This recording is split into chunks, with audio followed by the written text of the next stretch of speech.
నమస్తే welcome to Nigha news. Srungavarapukota green earth organisation స్వచ్ఛంద సంస్థ ఆధ్వర్యంలో ప్రభుత్వ జూనియర్ కళాశాలలో రంగుల వినాయక విగ్రహాల వినియోగం వలన జీవ వైవిధ్యానికి వాటిల్లే నష్టంపై అవగాహన కల్పించారు. కార్యక్రమాన్ని కళాశాల ప్రిన్సిపల్ పివి కృష్ణమూర్తి ప్రారంభించారు. ఈ సందర్భంగా ఆయన మాట్లాడుతూ thermocol, gypsum, plaster of Paris, పాదరసం, సీసం, ఎనామిల్ రంగులతో కూడిన విగ్రహాల వలన పర్యావరణానికి తీవ్ర నష్టం జరుగుతుందన్నారు. మట్టి వినాయకుడిని పూజిద్దామన్నారు. అనంతరం మట్టి విగ్రహాలను పంపిణీ చేశారు.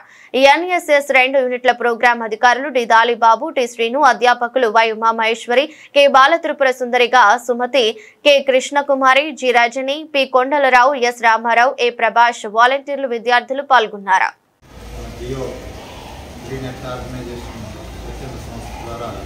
రామకృష్ణ గారు చేపట్టిన కార్యక్రమం అనేది చాలా అభినందనీయం, చాలా మంచి కార్యక్రమం.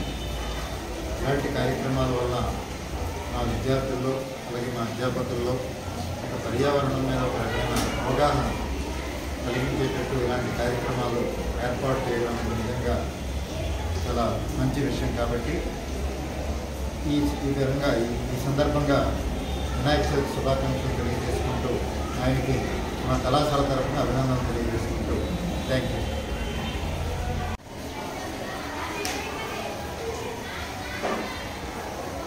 ముందుగున్న అందరికీ వినాయక చవితి శుభాకాంక్షలు అండి. ఈరోజు ప్రభుత్వ జూనియర్ కళాశాల శృంగవరపుకోటలో మట్టి వినాయక విగ్రహాల పంపిణీ కార్యక్రమం జరుగుతుంది. అదేవిధంగా గౌరవ ప్రిన్సిపల్ చేతులుగా అధ్యాపకులందరికీ కూడా మట్టి వినాయక విగ్రహాలు ఇవ్వడం జరిగింది. ముఖ్యంగా అధ్యాపకుల ద్వారా విద్యార్థులందరికీ కూడా ఎందుకు మనం మట్టి వినాయక విగ్రహాలు వాడుతున్నాం అనే విషయాన్ని తెలియజేయాలని చెప్పేసి మేము కోరుతూ ఉన్నాము రీజనల్ పబ్లికేషన్ సంస్థ ద్వారా.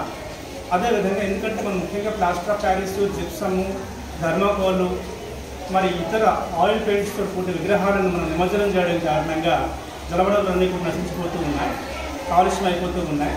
ఆ జలవనరుల్లో ఏవైతే ఆధారపడి జీవిస్తూ ఉంటాయో నాచు పురుగులు, వాటిపైన ఆధారపడే కప్పలు, తర్వాత పాములు లాంటివి, వాటిపైన ఆధారపడినటువంటి గద్దలు, అంటే ఈ రకంగా చూస్తే జీవచక్రం అంతా కూడా డిస్టర్బ్ అవుతుందండి, ఆటంకం ఏర్పడుతుంది.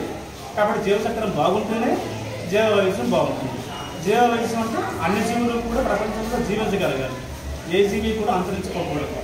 మరి ఈ కాలుష్యభరిత నీటిని మనము పొలాలకు పంపడం కారణంగా ఆ యొక్క పొలాలు కూడా ఏమవుతున్నాయి, ఆహారం అంతా కూడా ఉత్పత్తి అంతా కూడా కాలుష్యభరితం అయిపోతుంది, ఆరోగ్యాలు పాడవుతుంది. కాబట్టి అందరూ కూడా మన యొక్క జలవనరులను కాపాడుకోవడం కోసమని మన మట్టి వినాయక విగ్రహాలనే వాడదాం, రంగు వినాయక విగ్రహాలని వాడడం మానేద్దాం. Thank you.